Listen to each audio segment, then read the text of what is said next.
We had the greatest movie ever sold. We gotta be one of the greatest comedians at the greatest movie ever sold. One of my favorites, Mr. Tommy Davidson. How you doing? Thank you, man. Thank you, man. I'm after the greatest movie ever sold next. Oh.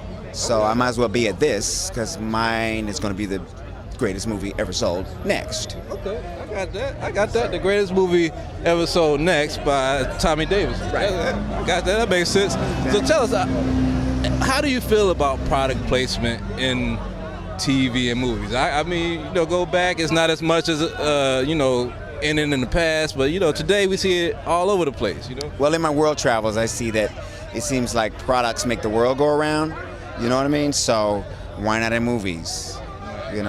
Now, from my perspective, and we're talking about my community, the more that I am on the big screen, the more that children of African descent can see that anything is possible. And if sponsors want to get behind that, they can, because guess who are the #1 consumers of products in this country? African Americans. So what better than to make me the brand? TommyDavidson.net, baby.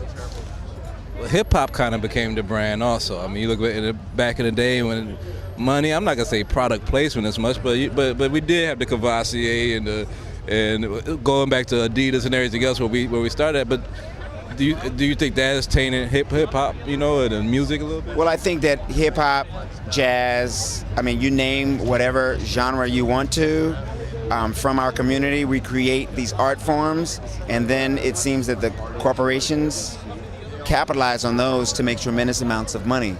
So we are actually an integral part of the whole entertainment industry, whether that be hip-hop, jazz, or whatever it may be. So if anybody should be on the screen or on records or on cable, it should be us. In Living Color being an example. Fox starts out a small network. They put on this show, this versatile sketch show with all these brothers and sisters from here. All of a sudden, Fox becomes the #1 brand, and then ain't no more black people on Fox. But we started the whole movement. That's what it's all about. And I know a lot of people always, look to your comedy and everything, but you're also deadly serious to take on serious issues. Why don't you tell your fans and everybody that's watching BlackTree a little about what you're doing in Japan? Japan, I'm going over there to raise some money for the victims. And Japan, to me, is one of the countries in the world that I look to because they seem to have solved the race problem. You get there and you're just a person, and I like that. I like that a lot. So about them, that's why I'm inspired, and about that, that's why I help. So I know you already told the people TommyDavidson.net and that you got the greatest movie ever coming up next. Can you tell us anything about that movie? There's several. There's one called Van Pimpy about a little black vampire in South Beach. That's hot. There's one called Dragonfly Jones about a brother from the 70s that helped save the city of Detroit.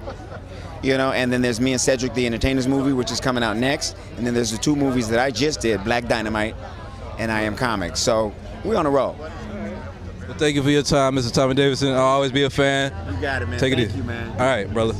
And tea time.